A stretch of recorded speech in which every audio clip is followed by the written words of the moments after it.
right now. Also, if just make sure that you're on mute so we don't distract from the presentation. I do have a Padlet that I just put in to the chat, and that's where you can submit questions. All you need to do is double click on the screen, or you can press the little plus button in the bottom right corner. And please feel free to put in any questions you may have, and I will be more than happy to address them towards the end of the presentation. So with that, I will get us started.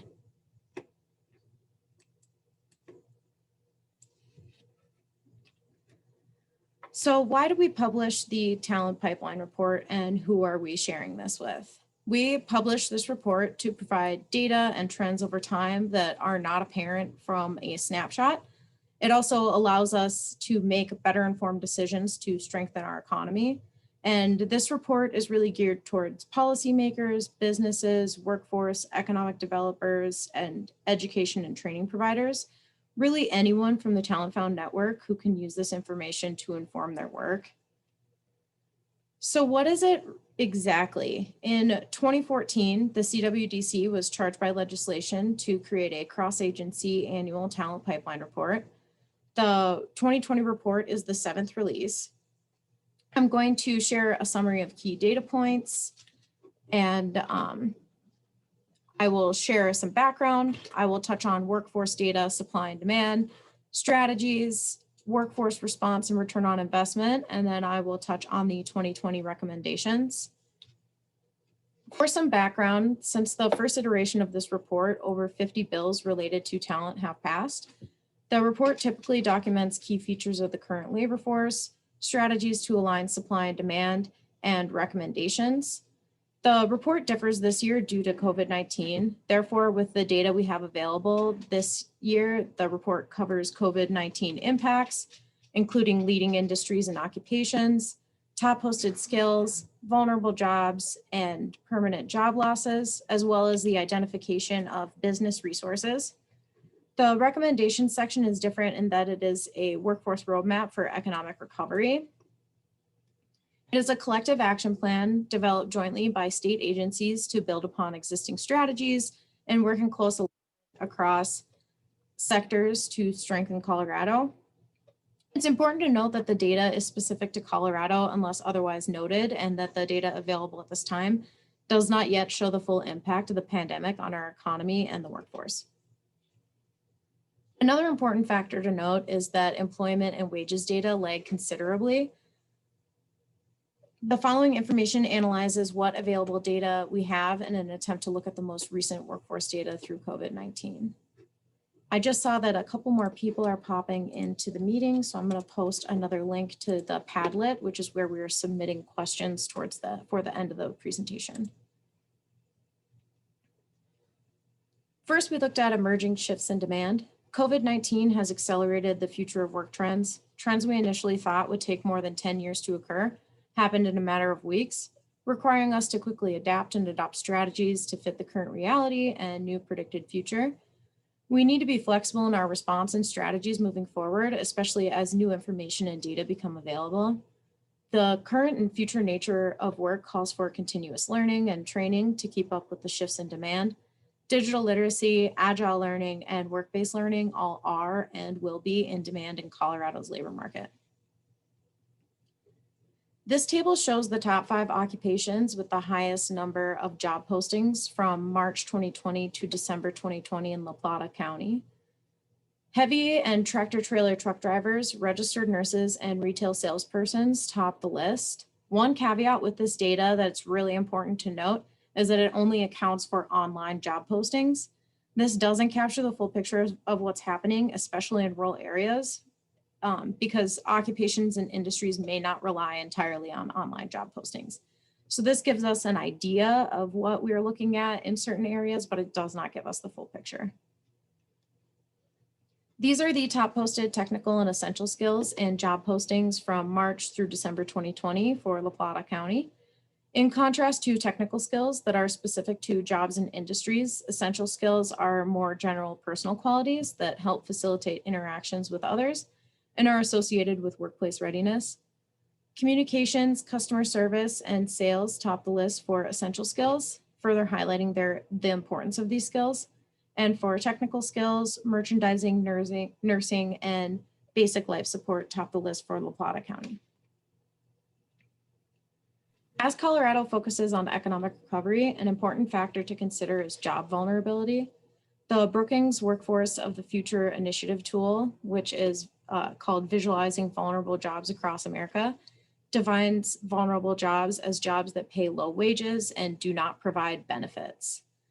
The hospitality sector, so for example, food and drinking places, holds the highest share of vulnerable jobs in the state, with 49.2% of the jobs in the sector being classified as vulnerable, followed by the retail sector, where 33.5% of their jobs are considered vulnerable. I am going to pop a link to the tool into the chat in case anybody wants to explore that further. The tool also identifies Colorado as the 8th most vulnerable state in the nation, with 21.4% of our total jobs being classified as vulnerable. Within the hospitality sector, 50.5% of food and drinking places jobs are considered vulnerable, and 42.8% of accommodation jobs are considered vulnerable. This is information from the monthly employment situation that is released by the Office of Labor Market Information. I'm going to post a link to this as well, just because it does have some county specific data. Whoops, wrong one. Here we go. And I will touch on this more right now. The report as it stands has information as recent as September. However, this is the more recent data we have. So since November 2019, non-farm payroll jobs, so jobs that are on a payroll that aren't on a farm, have decreased 128,000. Leisure and hospitality have had the highest job losses, followed by education and health services and other services. The seasonally adjusted unemployment rate for the state was 6.4% in November. However, so we have lost some jobs. Colorado has gained back about 200,000 of the 342,000 non-farm payroll jobs lost between February and April.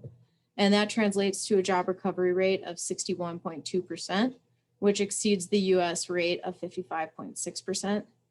Job losses in leisure and hospitality and other low-wage jobs may explain why the average hourly earnings of Colorado employees has increased over the last year.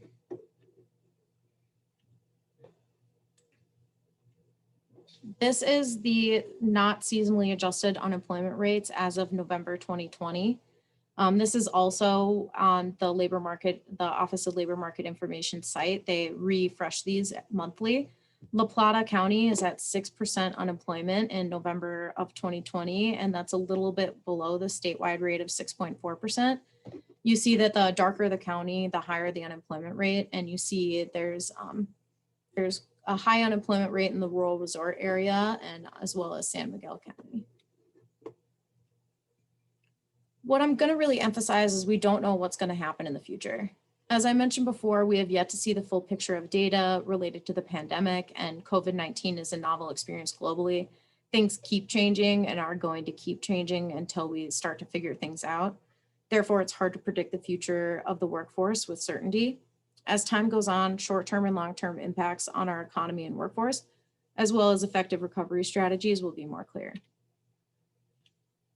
We also touched on digital literacy and digital inclusion. Pre-pandemic, the future of work was already emerging and has always been a progressive change in our workforce, with the development of new technologies and increasing efficiency in how work is being completed. With the onset of the pandemic, these changes were no longer gradual, and it has resulted in an increased need for digital literacy and inclusion. Digital literacy is defined as the ability to use information and communication technologies to find, evaluate, create, and communicate information, requiring both cognitive and technical skills. Digital inclusion is defined as activities necessary to ensure that all individuals and communities, including the most disadvantaged, have access to and use of information and communication technologies. In the last 10 years, demand for jobs requiring medium and high digital skills has increased, and jobs vulnerable to displacement or significant transformation due to technology are disproportionately concentrated among people of color, those without college degrees, and workers under the age of 34 or over the age of 50. Continuing with digital skills, there are new foundational skills that are becoming increasingly important for employees and job seekers to stay relevant and qualified in the digital economy. These skills can be grouped into essential skills, technical skills, and digital building blocks. A combination of these skills has been associated with opportunities and higher wages for workers. However, only 1/5 of workers' resumes have skills in all three of these categories. Essential skills include communication, critical thinking, and collaboration. Technical skills include project management, digital design, and communicating data. And digital building blocks include data management, programming, and software development. This is a visual adapted from Burning Glass Technologies' new foundational skills of digital economy. It is linked out in the report. If you have trouble finding it and want to dig into this report more, please feel free to email me. One way we define demand is through top jobs. And so this is what we're going to discuss next on the demand side of the report. A top job is an occupation with more than 40 annual net openings, an above average growth rate over 10 years, which this year is about 10% job growth over 10 years, and a good wage. A good wage is where the top jobs are broken down into tier 1 and tier 2.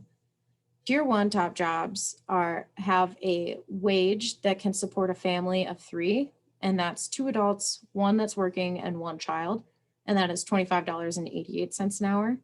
Tier 2 is a living wage that can support an individual adult, and this is a statewide number, and that's $13.43 an hour.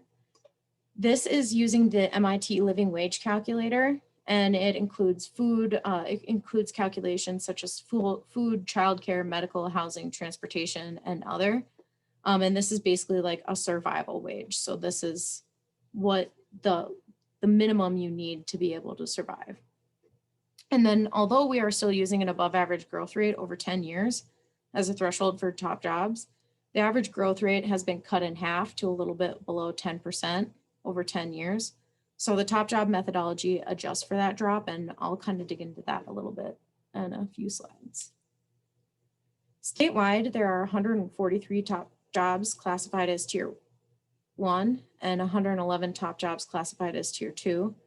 62.6% all of the top jobs, so both tier 1 and tier 2, require a post-secondary credential, but 88.8% of tier 1 top jobs require a higher education. And you can see that in the light blue shaded area on the right.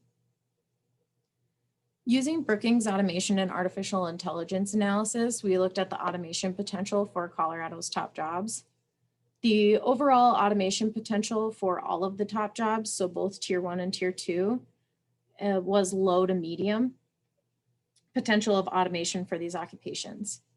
However, when you look at each tier independently, tier 1 top jobs have low average automation potential, while tier 2 top jobs have a medium average automation potential.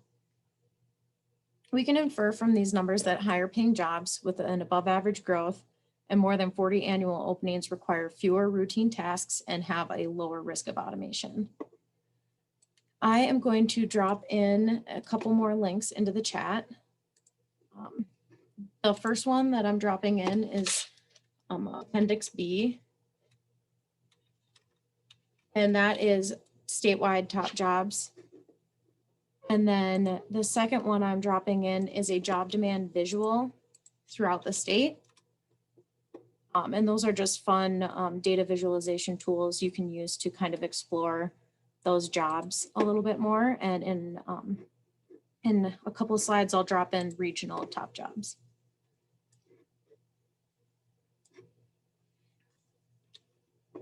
As I mentioned before, the criteria thresholds for top jobs have changed. While we maintain adherence to the prior year factor of above average growth, the average growth rate for top jobs over the next 10 years has been cut in half, and therefore the threshold of above average is much lower. However, we can also highlight the 36 jobs that meet the top job growth criteria that was utilized in last year's report. And that number is 20.5% growth over 10 years. 28 occupations meet tier 1 criteria and 8 meet tier 2 criteria. Of these highest growth top jobs, a majority fall into the computer and mathematical, educational instruction, and healthcare fields.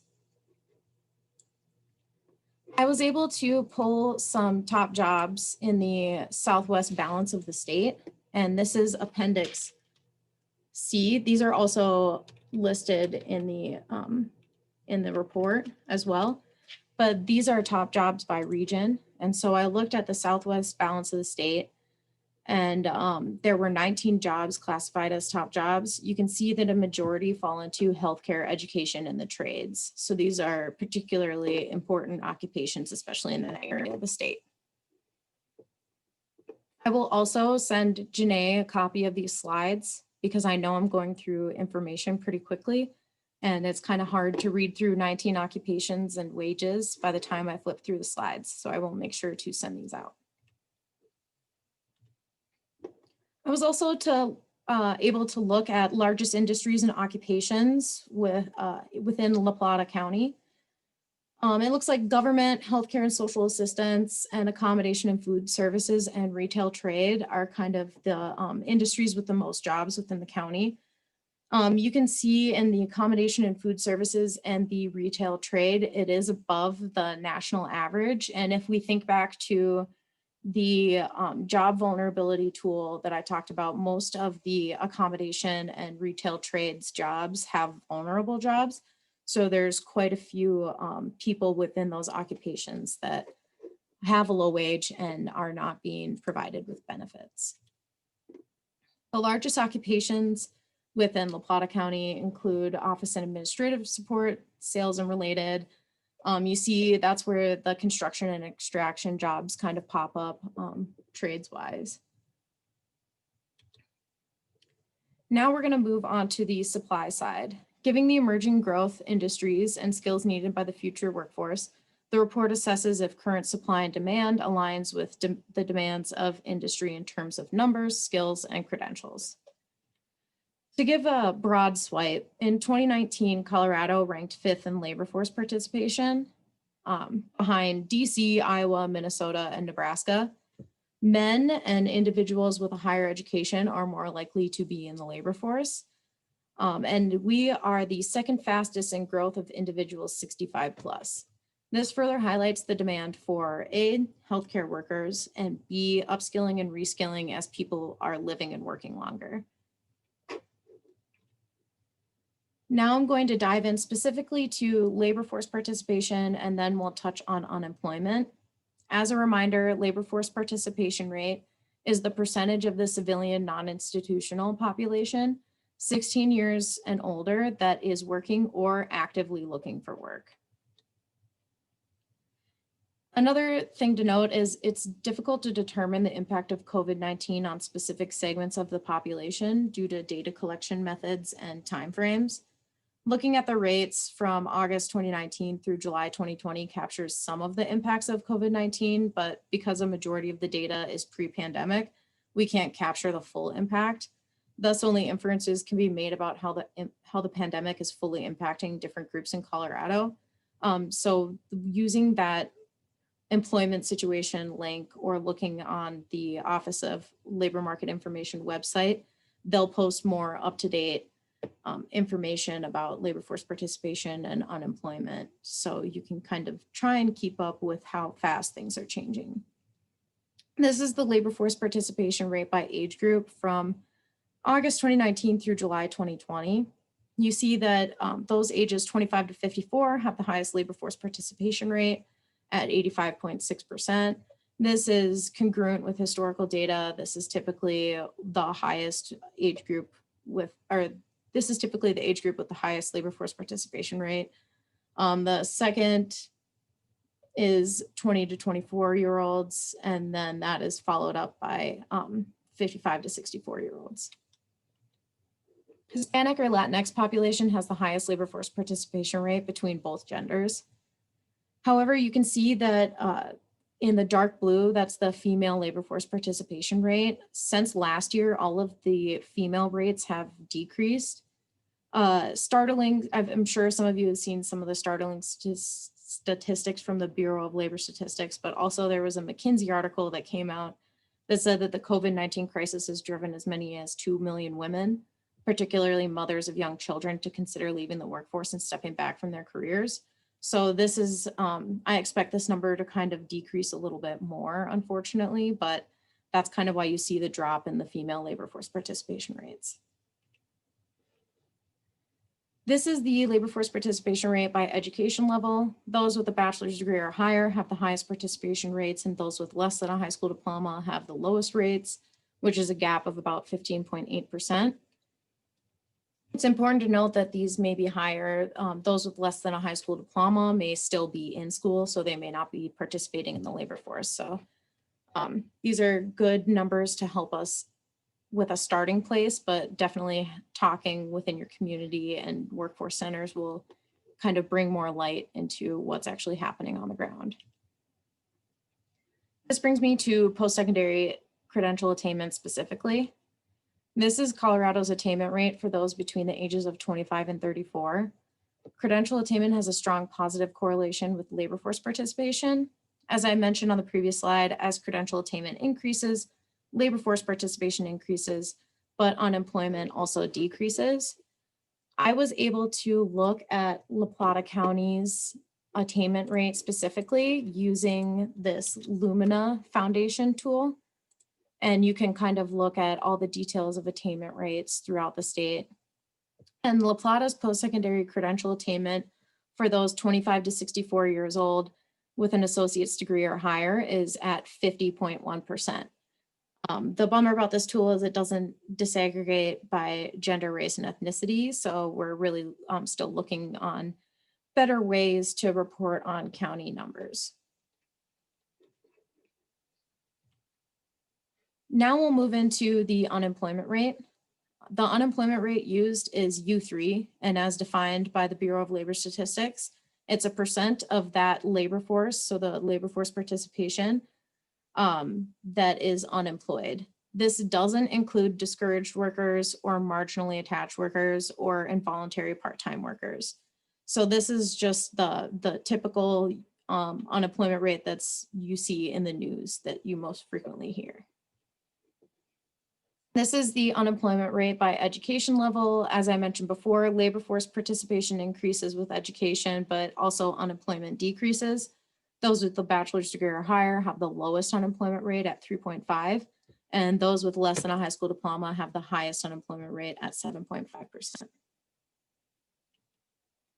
This is the unemployment rate by age group. You see that the lowest unemployment rate is 55 to 64. However, take that number with a grain of salt. Sometimes with the 55 plus population, instead of continuing to look for work, if you're struggling to get work, they'll just leave the labor force. So it is a good indication that it's low, but there's also more to that story. Additionally, there was a sharp drop in unemployment rate for Black or African American males from 7.1% in 2018 to 0.9% from August 2019 to July 2020. Overall, the unemployment rate had decreased prior to the pandemic, but reporting methods and the small Black or African American population in Colorado may have caused that to drop dramatically while still trending in the same direction. So it is good news, but it was a really big drop. And so we're trying to figure out how it dropped from 7.1% to 0.9% within a year. And this kind of brings me to a note about data reporting methods. Employment rates are announced by the Bureau of Labor Statistics, and they use the monthly current population survey, or the CPS. The CPS samples 60,000 households, and that's about 110,000 individuals each month, and they're selected to be representative of the entire population. The sample rotates, so no household is interviewed for 4 consecutive months, and it excludes those living in institutions, so correctional or mental health facilities, and it excludes those in the armed forces. In short, directionally, the unemployment rates are moving similarly, but the sharp drop could be explained by sampling methods on such a small demographic population. And, excuse me, this highlights the need for continued communication between job seekers, workforce centers, and education and training providers to supplement the data and continue to fill in the gaps of knowledge to paint the full picture of what's happening on the ground. There's more information about the sampling methods within the report if you feel like getting nerdy and digging in a little bit deeper. I also looked at the representation of different demographic groups in major occupational groups. As a reminder, an occupation is the kind of work an individual does to earn a living, so like an accountant or a manager. In 2019, Black or African American workers had the highest representation in military, healthcare support, transportation and moving, and protective service occupations. These occupational groups had a median annual salary of $36,000 and an average automation potential that was medium. I use the same approach to look at Hispanic and Latinx and white workers. In 2019, Hispanic or Latino workers had a higher representation in farming, fishing, and forestry, building and grounds cleaning and maintenance, construction and extraction, and production occupations. These occupational groups had a median annual salary of $34,000 and an average automation potential that was medium. In 2019, white workers had a higher representation in legal, management, architecture and engineering, and life, physical, and social science occupations. These occupational groups had a median annual salary of over $87,000 and an average automation potential that was low. So this is just another way that we can break down kind of where people are working and throughout the state and throughout different occupations. I do touch on different industries more in depth in the report as well. This brings me to the strategies section. As a reminder, I will be touching not on all of the strategies, just kind of highlights of my favorite ones. So if you want to read through the strategies and on the report, it'll go into more detail. It'll also link out to more reports. So the first thing that we touch on in the report is equity. The Talent Equity Agenda, which was published by the CWDC, is a holistic effort aimed at raising awareness, identifying shared opportunities for strategic action, targeting resources, and measuring progress to address equity gaps and intersecting disparities impacting our current and future workforce. The agenda was informed by stakeholders in the Talent Funnel network across the state and was released on September 30th, 2020. It focuses on racial equity disparities and identifies strategies to address the disparities and indicators to measure progress in 5 different areas. The first area is career navigation and advancement. Second area is closing the digital divide. The third area is post-secondary credential attainment. Fourth area is unemployment. And the fifth area is equitable hiring, compensation, and promotion. Progress updates to the Talent Equity Agenda will be provided in future talent pipeline reports. I am going to drop a link to the Talent Equity Agenda into the chat. I also have a slide at the end that has a list of all my resources that I plugged throughout this report. So if you don't catch them in the chat, you'll have another opportunity to grab them from the slide at the end. Now specifically, I'll touch on demand side strategies.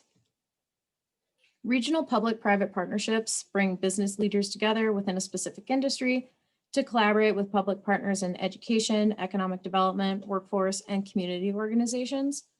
Since 2007, 30 industry-driven regional sector partnerships have officially been launched in Colorado, with more to follow. Communication between industry and public partners is important when developing accurate and efficient education and training programs and hiring practices, as well as identifying barriers to help build and hire a qualified talent pipeline. Another strategy we highlight is location neutral jobs. The Remote Work Initiative is a multi-tiered initiative that will equip workers with the skills needed to succeed in remote work environments. The initiative will include a remote work certification, technical assistance to help businesses and remote workers more easily connect, incentives for businesses to hire remote workers, and support for communities to enhance the necessary infrastructure for a remote workforce. The initiative will be especially beneficial in rural Colorado communities to help connect workers and businesses located anywhere within Colorado. The Office of Economic Development and International Trade recently launched the Location Neutral Employment Program that targets location neutral jobs and rewards the placement of those jobs in Colorado in locations outside of the traditional urban corridors. By linking these flexible location jobs with rural communities that seek economic partners, we spread economic prosperity throughout the state while leveraging rural Colorado's exceptional quality of life in the talent attraction process. This is one of my favorite strategies that I like to touch on because I have a background in industrial organizational psychology. So I kind of get up on my soapbox here, but I am going to touch on equitable hiring practices, and there's more than 3 components, but these are the 3 components that I touch on for equitable hiring practices.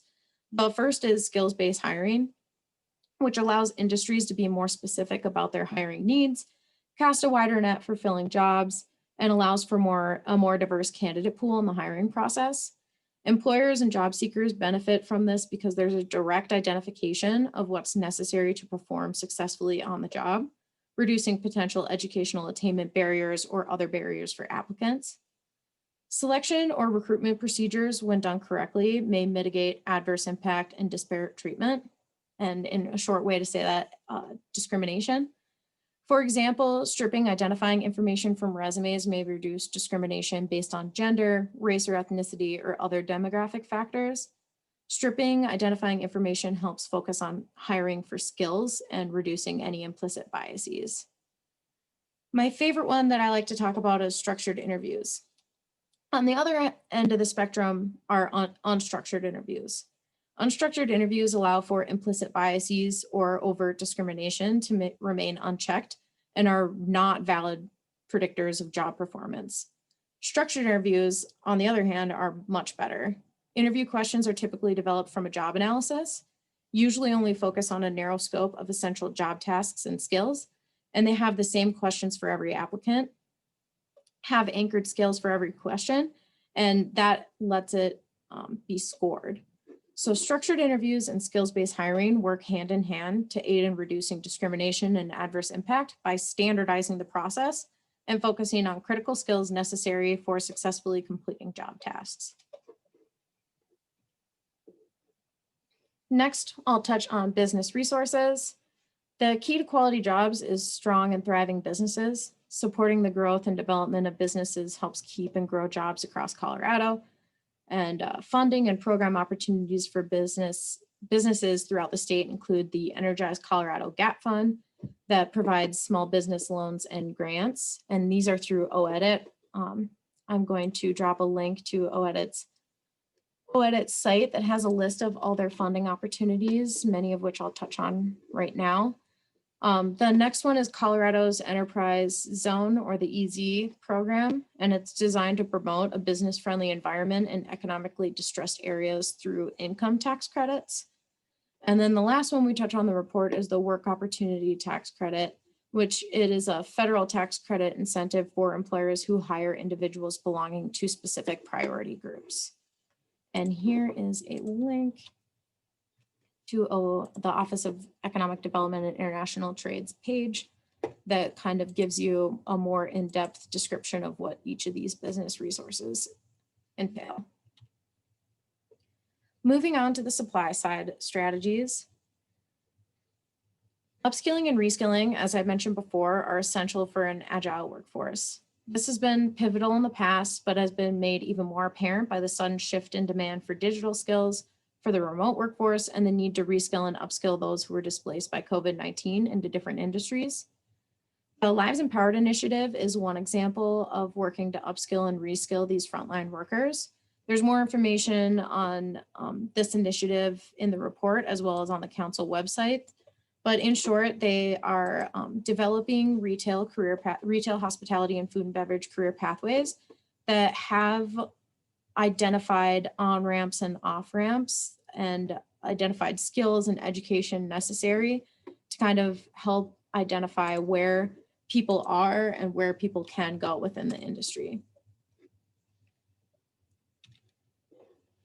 As previously mentioned, demand for jobs requiring medium and high digital skills has increased, with 77% of all jobs requiring digital skills and 84% of small businesses using at least one digital platform as of 2020. For people to find the opportunity in the future of work, 3 digital inequities must be addressed. 1, access to affordable high-speed internet. 2, access to affordable web-enabled technology. And 3, access to relevant, high-quality, and effective training and support for digital skill development. The Office of the Future of Work, in partnership with the Colorado Broadband Office, community stakeholders, state and municipal partners, and others, are researching digital literacy and the programmatic, technological, and educational infrastructure required to ensure all Coloradans are prepared to participate in the future of work. There is an exciting update for this. There is going to be an upcoming technical assistance module, which I will put this information into the chat as it comes up. It's a training to build skills in furthering your partnership efforts. The CWDC for the technical assistance modules leverages experts and designs curriculum and experiences for members of the Talent Development Network to further their local work. Modules are designed to increase local knowledge and or support the implementation of innovative and impactful talent development strategies. These modules include specific learning objectives that focus on skill and knowledge development, practice and application of strategies and approaches, and building greater understanding of community and systems change models. The CWDC, in partnership with the CDLE Office of the Future of Work, is accepting individual and team applicants to participate in a virtual human-centered design series. Participants will design and test strategies to accelerate digital skill development for their staff or program participants. The 5 sessions for this series will take place over 6 weeks from March 2nd to April 6th. Over the course of this 5-week rapid design series, participants will engage in designing, prototyping, and testing strategies to increase digital equity in Colorado. The participants will apply data and findings on Colorado's digital equity gaps to their context, identify and prioritize challenges related to digital equity, design and test solutions to address challenges, and capture lessons learned, outputs, and other findings to inform efforts across Colorado. This is more information for the strategy design and digital skill assessment. This link I'm putting in will bring you to the landing page. Also, if you have any questions, please reach out to Paula Gumina. You can also reach out to myself and I can connect you to her. They are welcoming applicants from organizational or program leaders, from nonprofit organizations, businesses, K-12 schools, adult ed programs, workforce centers, CTE programs, and community and four-year institutions. And the technical assistance portal can be accessed through that link I just dropped in there. And like I said before, if you have any questions about your eligibility, please reach out to Paula Gumina. And moving on to another strategy is post-secondary credential completion. This is a vital strategy that will help educate and train a qualified workforce, but we need to expand how we think about education within Colorado. Education and training isn't just a 2 or 4 year degree. So our current strategies include the National Skills Coalition Quality Post-Secondary Credential Academy. And the purpose of this academy is to define, identify, and publish quality non-degree credentials and implement a data system. Another strategy is affordability. You can read more about the roadmap to containing college costs from this report that the Colorado Department of Higher Education publishes. Also, there is the Colorado Opportunity Scholarship Initiative that is throughout the state. And through another group, the Equity Champions Coalition group within higher education, is working to advance policy and inform higher education supports within post-secondary credential attainment. Early credential completion is an avenue through which students can attain post-secondary credentials earlier and cheaper, thus resulting in tuition savings and possibly expediting their entry into the workforce. Dual enrollment programs like concurrent enrollment, PTEC, Ascent, and early college CTE help merge education and industry and fast track credential completion for high school students at no cost to the student. The Colorado Department of Education and the Colorado Department of Higher Education release a report annually on concurrent enrollment in Colorado. Another way for high school students to gain career competencies is to obtain an industry recognized credential. The Career Development Incentive Program provides financial incentives for school districts to promote students in grades 9 through 12 to complete qualified industry recognized credentials. There is a list of an approved program list that is Appendix G in the report, but also the link I just dropped in. Another strategy we touch on is career pathways and work-based learning. My Colorado Journey connects job seekers and students to careers and education planning and support resources through a guided process that drives action and goal completion. It's a free state resource that maps out the outcomes, goals, and steps needed to accomplish career and education milestones. Within the My Colorado Journey platform, interactive career pathways are published in in-demand industries. One of those pathways is the retail pathway that I already touched on earlier. And these pathways expose students and job seekers to careers that are critical within Colorado. So you see here, there's construction, IT, cybersecurity, healthcare. This year, I know energy industry is going to come out, and then I believe next year transportation is going to come out. And here, whoops, didn't mean to stop sharing that. Here is a link to My Colorado Journey is the first one, and the Career Pathways tool is the second one if you feel like exploring further. We also touch on the work-based learning continuum. It's imperative that students and job seekers are engaging in learning experiences to help them develop the skills necessary to fill the talent pipeline with qualified individuals. The work-based learning continuum categorizes different work-based learning experiences and programs into a spectrum, starting with educated coordinated activities like career counseling through business-led activities such as apprenticeships. This approach helps education and training systems partner with businesses to ensure students have appropriate career exposure and develop valuable skills before entering the labor force. The report provides examples of programs in each column of the spectrum, including industry recognized apprenticeship programs or IRAPs, the Registered Apprenticeship Directory, and the Colorado Collegiate Apprenticeship Program. Lastly, in the strategy section, we'll touch on the Workforce Innovation Opportunity Act. The Federal Workforce Innovation Opportunity Act funds programs that provide employment services, education, and training to reenter the workforce. It's also known as WIOA. WIOA also funds supportive services to enable individuals to persist in education and training programs. However, as federal workforce funding has been cut steadily over the last decade, it's become increasingly difficult to support large numbers of job seekers through this program. Colorado's WIOA funding has declined more than 30% in the last 5 years alone. However, you see that collectively these programs deliver services for individuals most in need of support to obtain training, complete their high school equivalency degree, or discover how disability and work can coexist. Specifically, over 300,000 job seekers utilized the public workforce system in 2019. In 2018, over $435 million in wages were returned to the economy from Wagner-Peiser registrants. And really supporting programs that have a direct benefit to Colorado's economy will be vital in our recovery efforts. Finally, I will touch on the Talent Pipeline Report's recommendations. The data and recommendations provided in previous Talent Pipeline reports have led to the Colorado State Legislature passing more than 50 bills supporting talent development.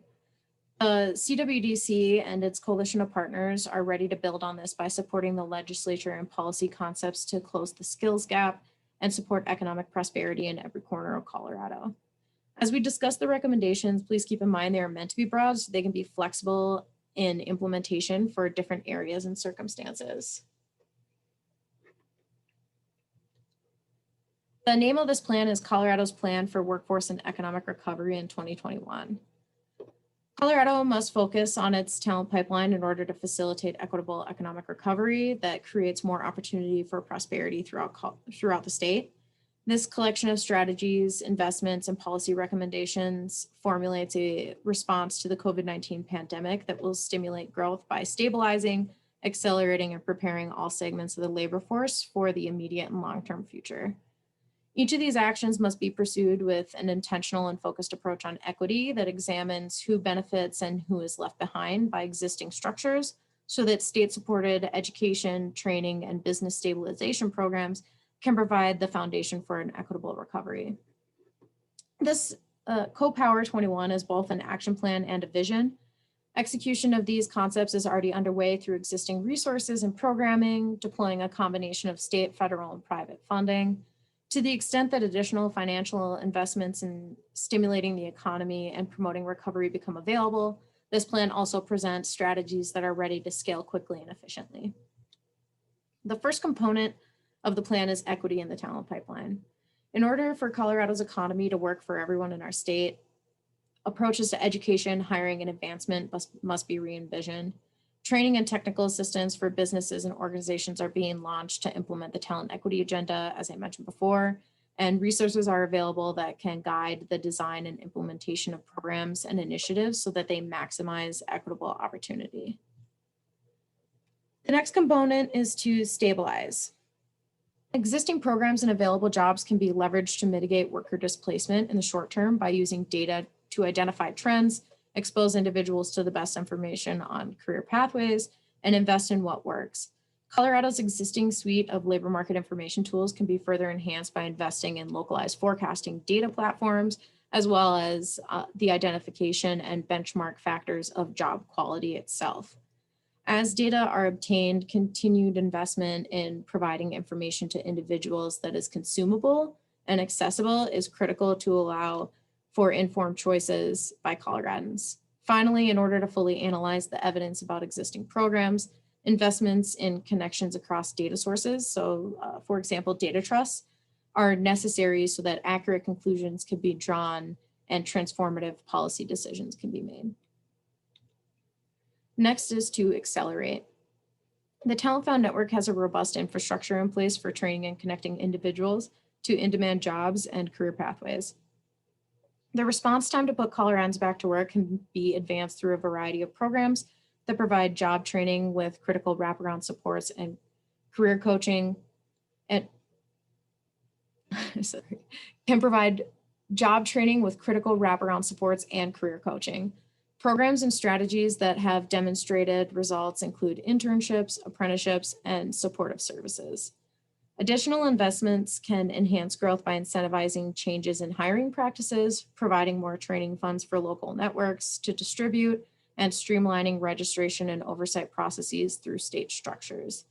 The existing concepts that have been developed are in many cases field tested and are ready for rapid scales and investments include dislocated worker grants, work-based learning, including state apprenticeship expansion, rapid response services for companies laying off workers, the Governor's Coaching Corps, Skill Advance grants, the Skillful Talent Series, and also more wraparound supportive services.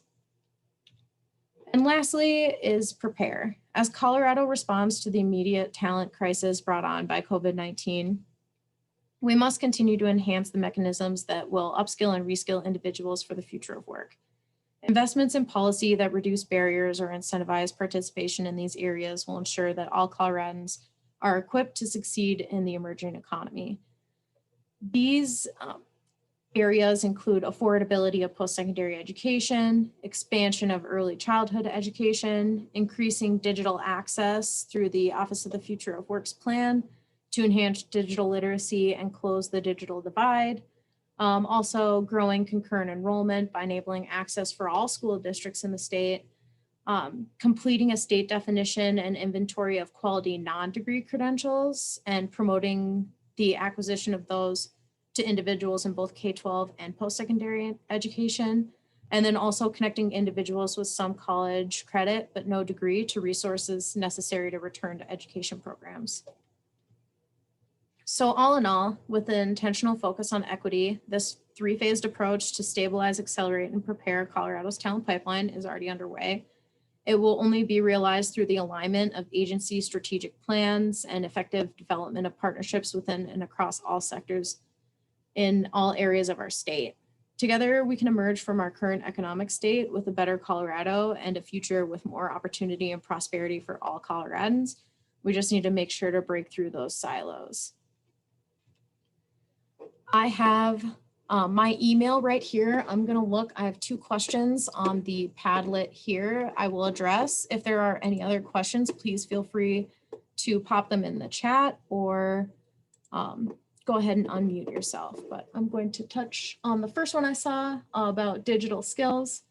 What is the extent of digital skills? Is it mostly word processing, spreadsheets, and email? I think there were the 3 components of digital skills, but I think foundationally, digital skills do include word processing, spreadsheets, email. Even some people need instruction or assistance in just basically turning on your computer, hooking up Bluetooth. So it kind of starts there, but it can accelerate up into some of these right here for digital skills. But I think mainly making sure everybody's on the same level on word processing, email, working on internet and Wi-Fi connection, and then building up into the more technical aspects of it, which could include communicating data, digital design, data management, programming, and software development. But I guess it's all dependent on your community need and your community context, and also the job need. Whoever asked that question, did I answer it for you? Yes, you did answer it. Thank you. Great, thank you. Just always want to double check, make sure I cover all components of the question. And the next one is about Actually, the career. one more question on that though. Yeah. So the 5-day course you're describing in March, will that be mainly the essential skills? That will be developing surrounding your community need. So I think it goes, it all depends on what, it depends on what your community needs within that. So you use a human-centered design. And so you'll look at kind of what's needed in your community and address it from there and be able to develop the program from there. And I can put you in contact with Paula, and she'll be able to tell, she's the person who developed the modules and will be leading them. I'd be more than happy to do an email introduction for you if you'd like. Yeah, that'd be great. Yeah, if you could private message me your email, I will make that connection. And the next question I have, some of the approved programs are ones I want for my current employees. I'm not sure. I think it's only through grades, not for the career development incentive program. I think that those are only for grades 9 through 12. So I can put you in contact. That's through the Department of Education. So I don't think it's through the Workforce Center, but I know that there are other approved training programs through the Workforce Innovation and Opportunity Act. So I can follow up with you on that one. That was me also. Okay, cool. So I can follow up with you on that one too. Okay. Great. Thank you. And then those are the only 2 questions I have on my Padlet. Are there any other questions that people would like to ask while they're letting all this information digest?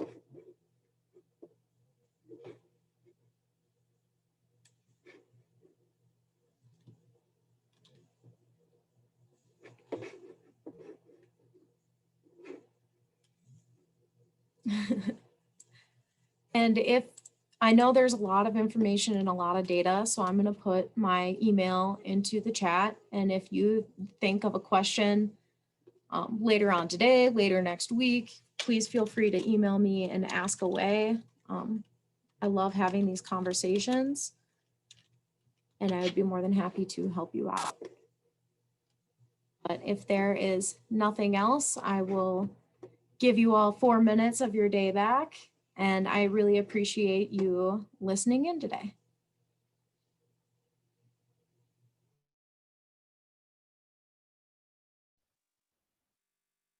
Thank you. Thank you, Jean. This was great.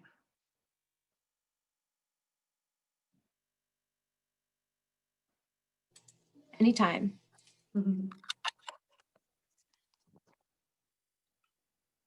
So Janae, we will be posting this on the La Plata County Economic Development website and on our YouTube channel. Awesome. So anybody still on here, if you want to watch it again, or because she did go through some details pretty rapidly, which we really appreciate because time is sensitive. And we really appreciate that you recorded this for us so that we can share it out to other paths. No problem. I will also download my slide deck that has my links to all of the millions of resources I put in there, just so then people can kind of keep track and understand if they took notes. Awesome. Thank you so much for your time today. Thank Bye. you.